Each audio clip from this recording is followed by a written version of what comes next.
7. The Interrogation.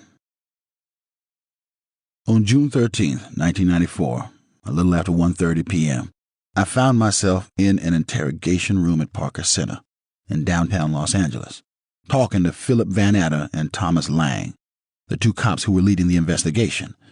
The interview lasted 32 minutes, and the entire transcript follows. Van Adder: My partner, Detective Lang, and we're in an interview room in Parker Center. The date is June 13th, 1994, and the time is 1335 hours. And we're here with O.J. Simpson. Is that Orenthal James Simpson? O.J. Orenthal James Simpson. Van Adder: And what is your birth date, Mr. Simpson? O.J. July 9th, 1947. Van Adder: Okay. Prior to us talking to you, as we agreed with your attorney, I'm going to give you your constitutional rights, and I would like you to listen carefully. O.J. All right. Van Adder: Okay. Mr. Simpson, you have the right to remain silent.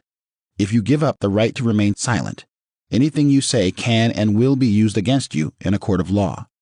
You have the right to speak to an attorney and to have an attorney present during the questioning. If you so desire and cannot afford one, an attorney will be appointed for you without charge before questioning. Do you understand your rights? O.J. Yes, I do. Van Adder: Are there any questions about that? O.J. Van Adder: Okay, you've got to speak up louder than that. O.J. Okay, no. Van Adder: Okay. Do you wish to give up your right to remain silent and talk to us? O.J. Yes. Van Adder: Okay, and you give up your right to have an attorney present while we talk? O.J. Yes. Van Adder: Okay. All right. What we're going to do is, we're investigating, obviously, the death of your ex-wife and another man. Van Adder: Yeah, and we're going to need to talk to you about that. Are you divorced from her now? O.J. Yes. Van Adder: How long have you been divorced? O.J. Officially, probably close to 2 years, but we've been apart for a little over 2 years. Van Adder: Have you? O.J. Yeah. Van Adder: What was your relationship with her? What was the... O.J. Well, we tried to get back together and it just didn't work. It wasn't working, so we were going our separate ways. Van Adder: Recently you tried to get back together? O.J. We tried to get back together for about a year, when we started dating each other and seeing each other. She came back and wanted us to get back together and... Van Adder: Within the last year you're talking about? O.J. She came back about a year and 4 months ago, about us trying to get back together, and we gave it a shot. We gave it a shot the better part of a year. And I think we both knew it wasn't working. And probably 3 weeks ago or so, we said it just wasn't working, and we went our separate ways. Van Adder: Okay, the 2 children are yours? O.J. Yes. Lang: She have custody? O.J. We have joint custody. Lang: Through the courts? O.J. We went through the courts and everything. Everything is done. We have no problem with the kids. We do everything together, with the kids. Van Adder: How was your separation? What? O.J. The first separation? Van Adder: Yeah. Was there problems with that? O.J. For me, it was big problems. I loved her. I didn't want us to separate. Van Adder: Uh-huh. I understand she had made a couple of crime reports or something? O.J. We had a big fight about 6 years ago on New Year's, She made a report. I didn't make a report. And then we had an altercation about a year ago, maybe. It wasn't a physical argument. I kicked her door or something. Van Adder: And she made a police report on those 2 occasions? O.J. And I stayed right there until the police came. Talked to them. Lang: Were you arrested at one time for something? O.J. No. 5 years ago we had a big fight. 6 years ago, I don't know. I know I ended up doing community service. Van Adder: So you weren't arrested? O.J. No, I was never really arrested. Lang: They never booked you or... O.J. No. Van Adder. Can I ask you, when's the last time you slept? O.J. I got a couple hours of sleep last night. I mean, I slept a little on the plane. Not much. When I got to the hotel, I was asleep a few hours when the phone call came. Lang. Did Nicole have a housemaid that lived there? O.J. I believe so, yes. Lang. Do you know her name at all? O.J. Elvia, something like that. Van Adder. We didn't see her there. Did she have the day off, perhaps? O.J. I don't know. I don't know what schedule she's on. Lang. Phil, what do you think?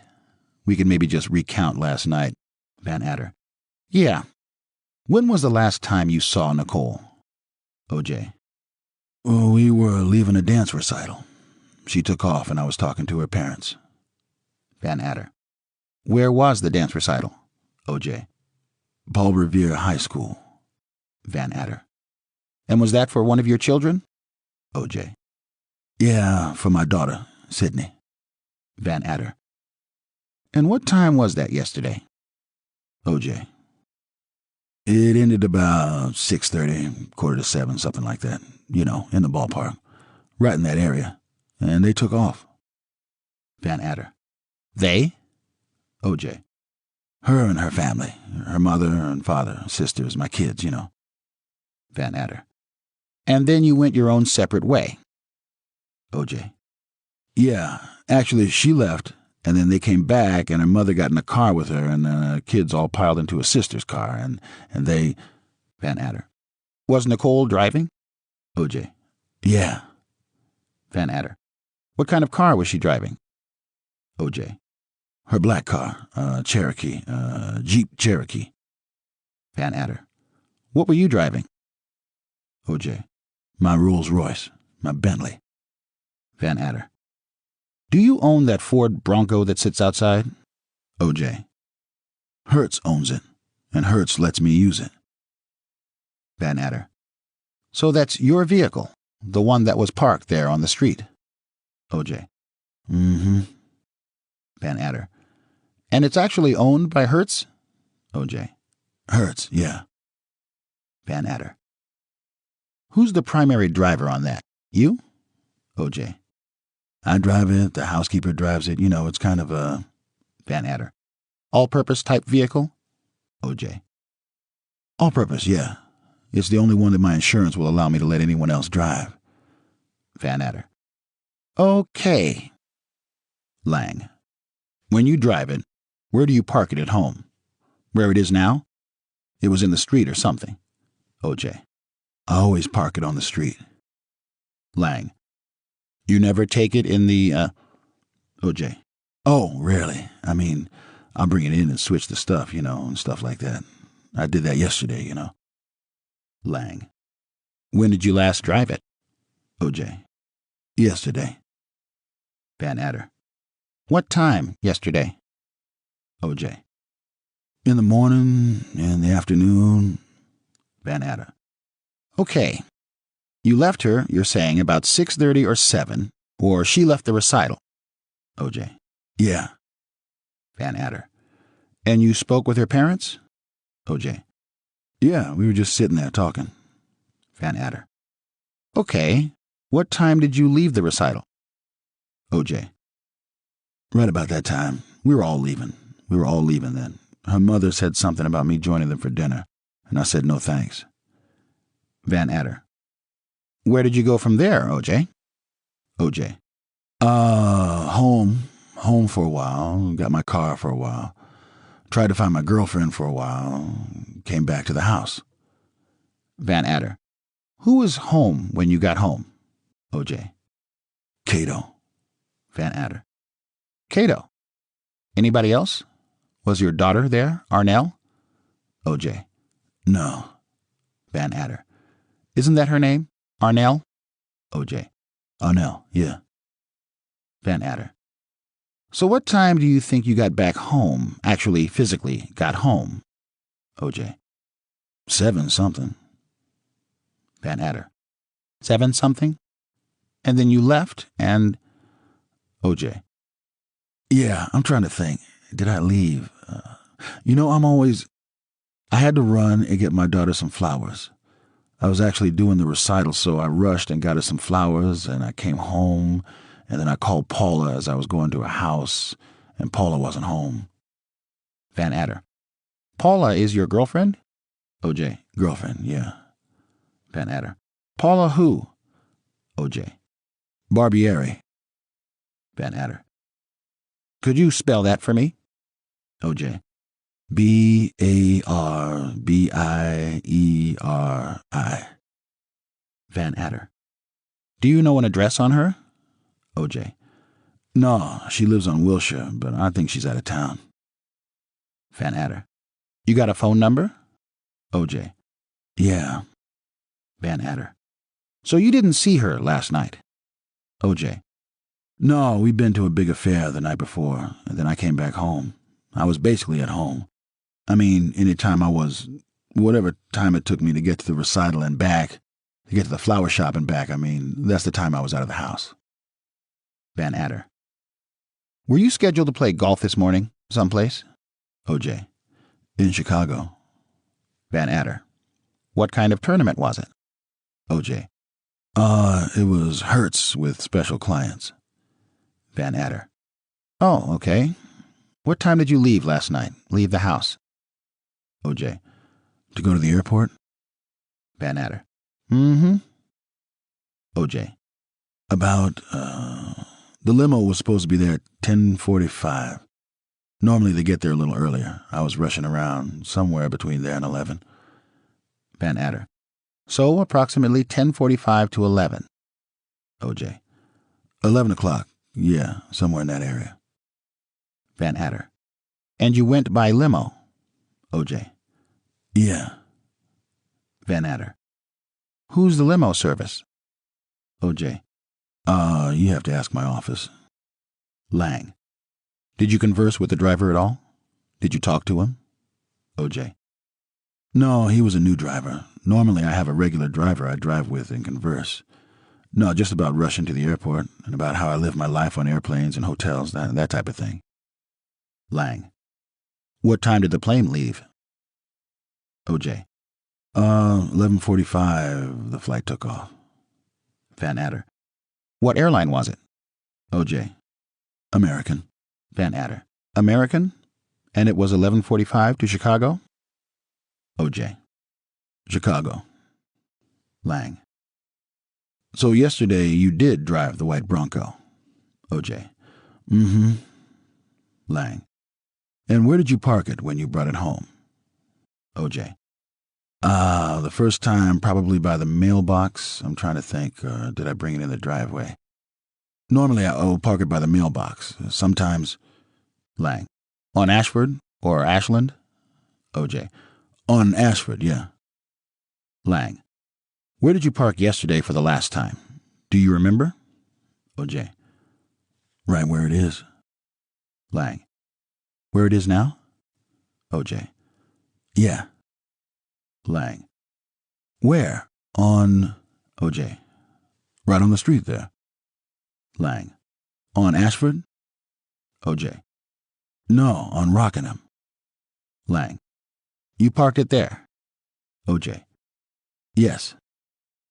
Lang. About what time was that? O.J. 8 something, 7, 8, 9 o'clock, I don't know, right in that area. Lang. Did you take it to the recital? O.J. No. Lang. What time was the recital? O.J. Over about 6:30. Like I said, I came home, I got my car, I was going to see my girlfriend. I was calling her and she wasn't around. Lang. So you came home in the Rolls, and then you got in the Bronco.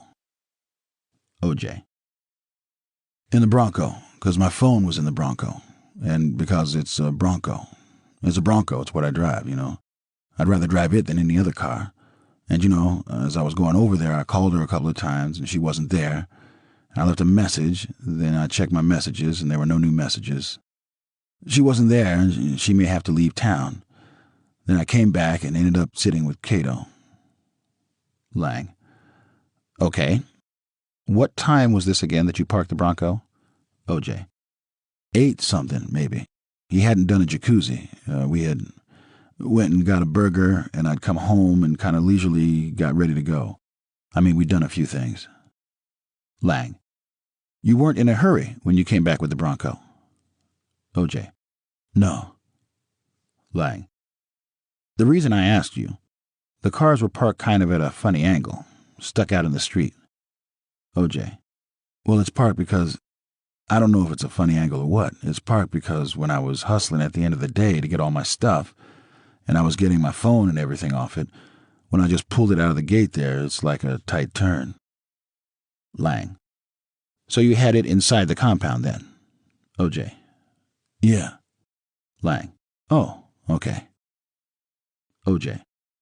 I brought it inside the compound to get my stuff out of it, and then I put it out, and I'd run back inside the gate before the gate closes. Van Adder. OJ, what's your office phone number? OJ. Gives the number. Van Adder. And is that area code 310? OJ. Yes. Van Adder. How did you get the injury on your hand? OJ. I don't know. First time when I was in Chicago and all, but at the house I was just running around. Van Adder. How did you do it in Chicago? OJ. I broke a glass. One of you guys had just called me, and I was in the bathroom, and I just kind of went bonkers for a little bit. Lang. Is that how you cut it? OJ. It was cut before, but I think it just opened again. I'm not sure. Lang. Do you recall bleeding at all in your truck, in the Bronco? OJ. I recall bleeding at my house, and then I went to the Bronco. The last thing I did before I left when I was rushing was went and got my phone out of the Bronco. Lang. Where's the phone now? OJ. In my bag. Lang. You have it? OJ. In that black bag. Lang. You brought a bag with you here? OJ. Yeah, it's... Lang. So, do you recall bleeding at all? OJ. Yeah, I mean, I knew I was bleeding, but it was no big deal. I bleed all the time. I play golf and stuff, so there's always something, nicks and stuff here and there. Lang. So did you do anything? When did you put the Band-Aid on it? OJ. Actually, I asked the girl this morning for it. Lang. And she got it? OJ. Yeah, 'cause last night with Cato, when I was leaving, he was saying something to me and I was rushing to get my phone, and I did put a little thing on it and it stopped. Van Adder. Do you have the keys to that Bronco? OJ. Yeah. Van Adder. Okay, we've impounded the Bronco. I don't know if you know that or not. OJ. No. Van Adder. Take a look at it. Other than you, who's the last person to drive it? OJ. Probably Gigi. When I'm out of town, I don't know who drives that car. Maybe my daughter, maybe Cato. Van Adder. The keys are available? OJ. I leave the keys there, when Gigi's there, because sometimes she needs it, or Gigi was off and wasn't coming back until today and I was coming back tonight. Van Adder. So you don't mind if Gigi uses it, or... OJ. This is the only one I can let her use when she doesn't have her car, because sometimes her husband takes her car. I let her use the car. Lang. When was the last time you were at Nicole's house? OJ. I don't go in. I won't go into her house. I haven't been in her house in a week, maybe 5 days. I go to her house a lot. I mean, I'm always dropping the kids off, picking the kids up, fooling around with the dog, Van Adder. How does that usually work? Do you drop them at the porch, or do you go in with them? OJ. No, I don't go in the house. Van Adder. Is there a kind of gate out front? OJ. Yeah. Van Adder. But you never go inside the house? OJ. Up until about 6 days ago, I haven't been in the house. Once I started seeing Paula again, I kind of avoid Nicole. Van Adder. Is Nicole seeing anybody else that you... OJ. I have no idea. I really have absolutely no idea. I don't ask her. I don't know. Her and her girlfriends, they go out, They got some things going on right now with their girlfriends. So I'm assuming something's happening because one of the girlfriends is having a big problem with her husband because she's always saying she's with Nicole until 3 or 4 in the morning. She's not. Nicole tells me she leaves her at 1:30 or 2 or 2:30, and the girl doesn't get home until 5, and she only lives a few blocks away. Van Adder. Something's going on, huh? Lang. Do you know where they went, the family, for dinner last night? O.J. No, I didn't ask. Lang. I just thought maybe there's a regular place that they go. O.J. No.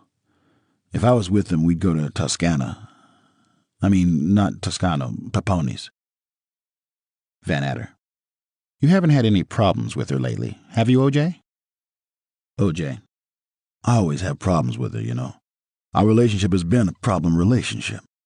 Probably lately for me, and I say this only because I said it to Ron yesterday at the Ron Fishman, whose wife is Cora, at the dance recital when he came up to me and went, "Oh boy, what's going on?" And everybody was beefing with everybody. And I said, well, I'm just glad I'm out of the mix. Because I was like dealing with him and his problems with his wife and Nicole and evidently some new problems that a guy named Christian was having with his girl, and she was staying at Nicole's house and something was going on, but I don't think it's pertinent to this. Van Adder. Did Nicole have words with you last night? O.J. Pardon me? Van Adder. Did Nicole have words with you last night? O.J. No, not at all. Van Adder. Did you talk to her last night? O.J. To ask to speak to my daughter, to congratulate my daughter and everything. Van Adder.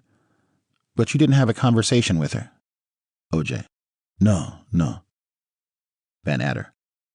What were you wearing last night, O.J.? O.J. What did I wear on the golf course yesterday? Some of these kind of pants. I changed different for whatever it was. I just had on some. Van Adder. Just these black pants? O.J. Just these, they're called Bugle Boy. Van Adder. These aren't the pants. O.J. No. Van Adder. Where are the pants that you wore? O.J. They're hanging in my closet. Van Adder. These are washable, right? You just throw them in the laundry? O.J. Yeah, I got 100 pair. They give them to me free, Bugle Boys, so I got a bunch of them. Van Adder. Do you recall coming home and hanging them up, or? O.J. I always hang up my clothes. It's rare that I don't hang up my clothes unless I'm laying them in my bathroom for her to do something with them. But those are the only things I don't hang up. But when you play golf, you don't necessarily dirty pants. Lang. What kind of shoes were you wearing? O.J. Tennis shoes. Lang. Tennis shoes? Do you know what kind? O.J. Probably Reebok. That's all I wear. Lang. Are they at home too? O.J. Yeah. Lang. Was this supposed to be a short trip to Chicago, so you didn't take a whole lot? O.J. Yeah, I was coming back today. Lang. Just overnight? O.J. Yeah. Van Adder. That's a hectic schedule. Drive back here to play golf and come back? O.J. Yeah, but I do it all the time. Van Adder. Do you? O.J. Yeah, that's what I was complaining with the driver about, But my whole life is on and off airplanes. Van Adder. O.J., we've got sort of a problem. O.J. Mm-hmm. Van Adder. We've got some blood on and in your car. We've got some blood at your house, and sort of a problem. O.J. Well, take my blood test. Lang. Well, we'd like to do that. We've got, of course, the cut on your finger that you aren't real clear on. Do you recall having that cut on your finger the last time you were at Nicole's house? O.J. A week ago? Lang. Yeah. O.J. No, it was last night. Lang. Okay, so last night you cut it. Van Adder. Somewhere after the recital? O.J. Somewhere when I was rushing to get out of my house. Van Adder. Okay, after the recital. O.J. Yeah. Van Adder. What do you think happened? Do you have any idea? OJ. I have no idea, man. You guys haven't told me anything. I have no idea. When you said to my daughter, who said something to me today that somebody else might have been involved, I have absolutely no idea what happened. I don't know how, why, or what, but you guys haven't told me anything. Every time I ask you guys, you say you're going to tell me in a bit. Van Adder. Well, we don't know a lot of answers to these questions yet ourselves, OJ. Okay? OJ. I got a bunch of guns. Guns all over the place. You can take them. They're all there. I mean, you can see them. I keep them in my car for an incident that happened a month ago that my in-laws, my wife, and everybody knows about that. Van Adder. What was that? OJ. Going down to... And cops down there know about it because I've told 2 marshals about it. At a mall, I was going down for a christening, and I just left, and it was like 3:30 in the morning, and I'm in a lane, and also the car in front of me is going real slow and slowing down because I figure he sees a cop, because we're all going pretty fast. And I'm about to change lanes, but there's a car next to me, and I can't change lanes. Then that goes for a while, and I'm going to slow down and go around him, but the car butts up to me, and I'm like caught between 3 cars. They were Oriental guys, and they would not let me go anywhere. And finally I went on the shoulder and I sped up, and then I held my phone up so they could see the light part of it, because I have tinted windows, and they kind of scattered. And I chased one of them for a while to make them think I was chasing them before I took off. Lang. Were you in the Bronco? OJ. No. Lang. What were you driving? OJ. My Bentley. It has tinted windows and all, so I figured that they thought they had a nice little touch. Lang. Did you think they were trying to rip you off? OJ. Definitely they were. And then the next thing, Nicole and I went home. At 4 in the morning, I got there to Laguna, and when we woke up, I told her about it, and told her parents about it, told everybody about it, And when I saw 2 marshals at a mall, I walked up and told them about it. Van Adder. What did they do? Make a report on it? OJ. They didn't know nothing. I mean, they'll remember me, and remember I told them. Van Adder. Did Nicole mention that she'd been getting any threats lately to you? Anything that she was concerned about, or the kids' safety? OJ. To her? Van Adder. Yes. OJ. From... Van Adder. From anybody? OJ. No, not at all. Van Adder. Was she very security conscious? Did she keep that house locked up? OJ. Very. Van Adder. The intercom didn't work, apparently, right? OJ. I thought it worked. Van Adder. Oh, okay. Does the electronic buzzer work? OJ. The electronic buzzer works to let people in. Van Adder. Do you ever park in the rear when you go over there? OJ. Most of the time. Van Adder. You do park in the rear. OJ. Most times when I'm taking the kids there, I come right into the driveway, blow the horn, and she, or a lot of times the housekeeper, either the housekeeper opens or they'll keep a garage door open on the top of the thing, but that's when I'm dropping the kids off and I'm not going in. There's times I go to the front because the kids have to hit the buzzer and stuff. Van Adder. Did you say before that, up until about 3 weeks ago, you guys were going out again and trying to... OJ. No, we've been going out for about a year. And then the last 6 months we've had... It ain't been working, so we tried various things to see if we can make it work. We started trying to date, and that wasn't working, and so, we just said, hell with it, Van Adder. And that was about 3 weeks ago. OJ. Yeah, about 3 weeks ago. Van Adder. So you were seeing her up to that point? OJ. Well, seeing her, yeah. Yeah. It was a done deal. It just wasn't happening. I was gone. I was in San Juan doing a film, and I don't think we had sex since I've been back from San Juan, and that was like 2 months ago. So it's been like, for the kids, we tried to do things together, We didn't really date each other. Then we decided, let's try to date each other. We went out one night, and it just didn't work. Van Adder. When you say it didn't work, what do you mean? OJ. The night we went out, it was fun. And the next night we went out, it was actually when I was down in Laguna, and she didn't want to go out. And I said, well, let's go out, because I came all the way down here to go out. And we kind of had a beef. And it just didn't work after that, you know. We were only trying to date to see if we could bring some romance back into our relationship. We just said, let's treat each other like boyfriend and girlfriend instead of, like 17-year-old married people. 17 years together, whatever that is. Van Adder. How long were you together? OJ. 17 years. Van Adder. 17 years. Did you ever hit her, OJ? OJ. One night we had a fight. We had a fight and she hit me. And they never took my statement. They never wanted to hear my side. And they never wanted to hear the housekeeper's side. Nicole was drunk. She did her thing. She started tearing up my house, you know. I didn't punch her or anything, but I... Van Adder. Slapped her a couple of times. OJ. No. I wrestled her is what I did. I didn't slap her at all.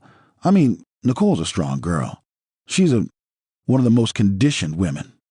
Since that period of time, she's hit me a few times, but I've never touched her after that. And I'm telling you, it's 5-6 years ago. Van Adder. What is her birth date? OJ. May 19th. Van Adder. Did you get together with her on her birthday? OJ. Yeah, her and I and the kids, I believe. Van Adder. Did you give her a gift? OJ. I gave her a gift. Van Adder. What did you give her? OJ. I gave her either a bracelet or the earrings. Van Adder. Did she keep them, or... OJ. Oh, no. When we split, she gave me both the earrings and the bracelet back. I bought her a very nice bracelet. I don't know if it was Mother's Day or her birthday. And I bought her the earrings for the other thing, and when we split, and it's a credit to her, she felt that it wasn't right that she had it. And I said, good, because I want them back. Van Adder. Was that the very day of her birthday, May 19th, or was it a few days later? OJ. What do you mean? Van Adder. You gave it to her on the 19th of May, her birthday, right, this bracelet? OJ. I may have given her the earrings. No, the bracelet. May 19th. When was Mother's Day? Van Adder. Mother's Day was around that. OJ. No, it was probably her birthday, yes. Van Adder. And did she return it the same day? OJ. Oh, no, I'm in a funny place here on this, all right? She returned it, both of them, 3 weeks ago or so. Because when I say I'm in a funny place on this, it was because I gave it to my girlfriend and I told her it was for her, and that was 3 weeks ago. I told her I bought it for her. What am I going to do with it? Lang. Did Mr. Weitzman, your attorney, talk to you anything about this polygraph we brought up before? What are your thoughts on that? OJ. Should I talk about my thoughts on that? I'm sure eventually I'll do it, but it's like I've got some weird thoughts now. I've had weird thoughts. When you've been with a person for 17 years, you think everything. I've got to understand what this thing is. If it's true blue, I don't mind doing it. Lang. Well, you're not compelled at all to take this thing, number one. And number two, I don't know if Mr. Weitzman explained it to you. This goes to the exclusion of someone as much as the inclusion, so we can eliminate people, and just to get things straight. OJ. But does it work for elimination? Lang. Oh, yes. We use it for elimination more than anything. OJ. Well, I'll talk to him about it. Lang. Understand the reason we're talking to you is because you're the ex-husband. OJ. I know. I'm the number one target, and now you'll tell me I've got blood all over the place. Lang. Well, there's blood at your house in the driveway, and we've got a search warrant, and we're going to go get the blood. We found some in your house. Is that your blood that's there? OJ. If it's dripped, it's what I dripped running around trying to leave. Lang. Last night? OJ. Yeah, and I wasn't aware that it was... I was aware that I was trying to get out of the house. I didn't even pay any attention to it. I saw it when I was in the kitchen, and I grabbed a napkin or something, and that was it. I didn't think about it after that. Van Adder. That was last night after you got home from the recital, when you were rushing? OJ. That was last night when I was I don't know what I was. I was in the car getting junk out of my car. I was in the house throwing hangers and stuff in my suitcase. I was doing my little crazy what I do. I mean, I do it everywhere. Anybody who's ever picked me up says that OJ's a whirlwind. He's running, he's grabbing things. That's what I was doing. Van Adder. Well, I'm going to step out, and I'm going to get a photographer to come down and photograph your hand there. And then here pretty soon we're going to take you downstairs and get some blood from you. Okay? I'll be right back. Lang. So it was about 5 days ago you last saw Nicole. Was it at the house? OJ. Okay, the last time I saw Nicole, physically saw Nicole, I saw her obviously last night. The time before, I'm trying to think. I went to Washington, D.C., so I didn't see her, so I'm trying to think. I haven't seen her since I went to Washington. What's the date today? Lang. Today's Monday, the 13th of June. OJ. Okay, I went to Washington on maybe Wednesday. Thursday I was in Connecticut, then Long Island on Thursday afternoon and all of Friday. I got home Friday night, Friday afternoon. I played, Paula picked me up at the airport. I played golf Saturday, and when I came home, I think my son was there. So I did something with my son. I don't think I saw Nicole at all then. And then I went to a big affair with Paula Saturday night, and I got up and played golf Sunday, which pissed Paula off. And I saw Nicole it was about a week before. I saw her at the... Lang. Okay, the last time you saw Nicole, was that at her house? OJ. I don't remember. I wasn't in her house, so it couldn't have been at her house. So it was, I don't physically remember the last time I saw her. I may have even seen her jogging one day. Lang. Let me get this straight. You've never physically been inside the house. OJ. Not in the last week. Lang. Ever? I mean, how long has she lived there? About 6 months? OJ. Oh, Christ. I've slept at the house many, many, many times, I've done everything at the house, I'm just saying, you're talking in the last week or so. Lang. Well, whatever. 6 months she's lived there? OJ. I don't know, roughly. I was at a house maybe 2 weeks ago, 10 days ago. One night, her and I had a long talk, about how can we make it better for the kids. And I told her we'd do things better. And okay, I can almost say when that was. That was when, I don't know, it was about 10 days ago. And then the next day, I had her have her dog do a flea bath or something with me. Oh, I'll tell you, I did see her one day. One day I went, I don't know if this was the early part of last week.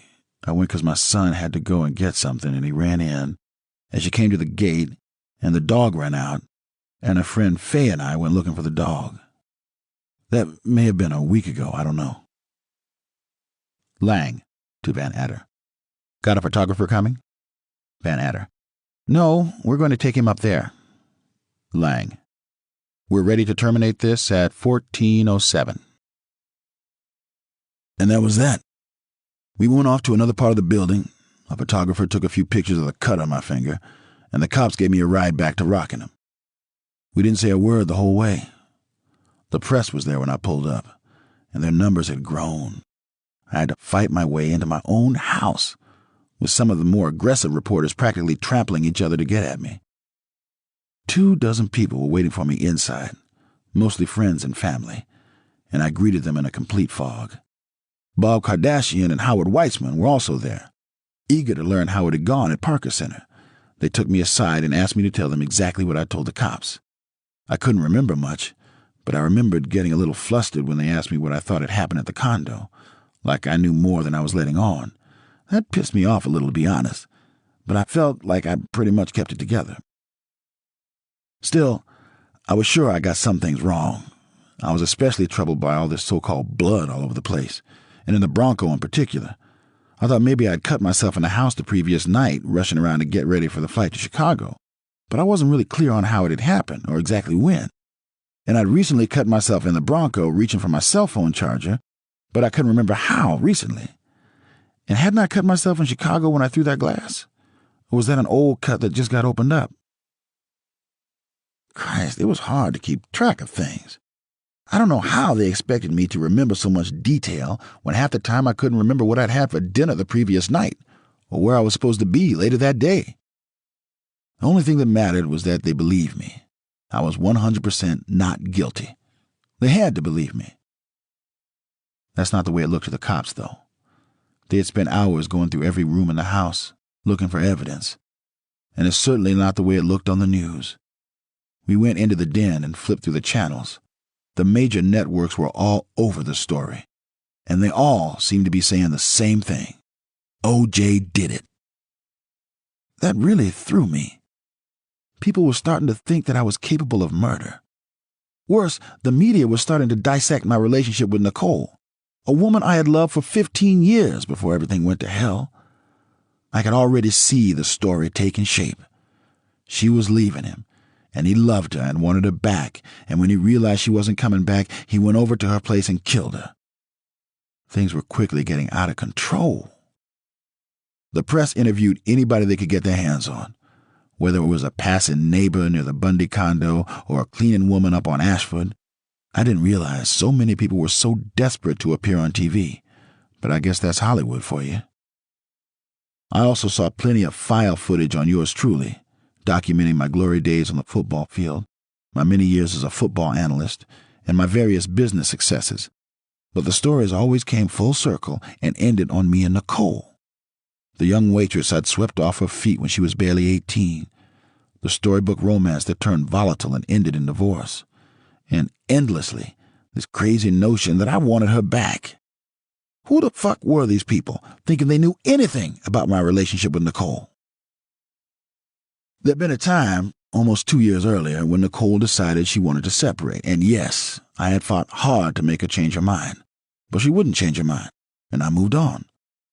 Months later, she found she was having second thoughts, and she wrote to share them with me. O.J., you'll be my one and only true love. I'm sorry for the pain I've caused you, and I'm sorry we let it die. Please let us be a family again and let me love you better than I ever have before. So I tried again, and I put a whole goddamn year into it, and we failed miserably, and when it finally ended, I was glad to be out of it. Everyone who knew Nicole and me knew that story, but the reporters didn't want that story. It didn't support their theory. To hear them tell it, I'd been pining for Nicole for the past 2 years, begging her to come home, and on the night of June 12th, I finally snapped. It was unreal. As I stood there, watching one misguided reporter after another, each of them hammering the same theme, I felt like I was losing my mind. The real story, as I've told you, was much simpler and much less dramatic. Nicole and I had been together for 17 years. The first 15 had been absolutely terrific. The last 2 had been total hell. Sounds like a lot of marriages, right? But now, everything I was hearing about myself was based on a cartoon version of those last 2 years. I heard myself described as an obsessively jealous ex-husband so many times that the media almost had me believing it. To make matters worse, a number of reporters ran around interviewing these so-called experts on battered women, creating the impression that Nicole had been a battered woman, and that I, O.J. Simpson, her former husband, was a known batterer. I remember hearing the phrase escalating violence a number of times, and wondering how it applied to us.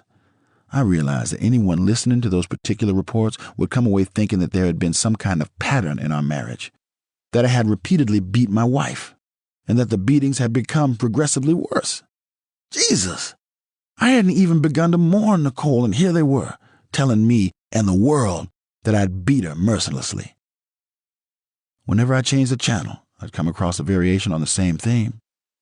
Someone would be talking to another one of these so-called experts about the right way for a woman to leave an abusive man, for example, and I would stand there in shock, open-mouthed, listening. I simply didn't get it. This was a story about my ex-wife, who had just been murdered, and they were turning it into a story about spousal abuse. One expert went through various scenarios on the proper way to escape. Call the police, leave the house while he's at work, get a restraining order, yada, yada, yada. I had to turn off the TV. It was making me nuts. The saddest part is people bought it. If it was on the news, it had to be true. Many months later, when I was sitting in prison, being tried on 2 counts of murder, I was visited on several occasions by Dr. Lenore Walker, a real expert on battered women. And she agreed with what Dr. Bernard Yudowitz had told me, that I did not have the personality of a batterer. She had subjected me to a number of standardized tests, and while I was happy with her conclusion, I've got to tell you, just to be honest here, that those tests were pretty much bullshit. I remember pointing this out to her. "You have some questions on there that don't make any sense at all," I said. She asked for examples, and I immediately came up with 2. The first was, when you walk into a room, do you think everyone is looking at you? Fucking A, they're looking at me. I don't think it, I know it. Everybody's looking at me. The second was, do you think you're the subject of conversation in most social situations? Hell yeah, I am the subject of conversation. Now, if a guy who sells insurance says that, and I don't have anything against guys who sell insurance, it might mean he's got some kind of personality disorder. Hell, for all I know, it makes him a wife abuser. But it doesn't mean shit when I say it, because it's the truth. I remember telling Dr. Walker, it isn't that simple. People are different. I don't see how you can put so much faith in these tests. And I told her this after she came to me with the results, after she decided I didn't have the makings of an abusive husband. And I told her this for one very simple reason. I didn't need anyone to tell me that I wasn't abusive, let alone some bogus tests. I knew I wasn't abusive. But that's not what the media wanted to hear. It didn't bolster their story. As far as they were concerned, I was the one and only suspect, and they were going to make a case against me before I even went to trial.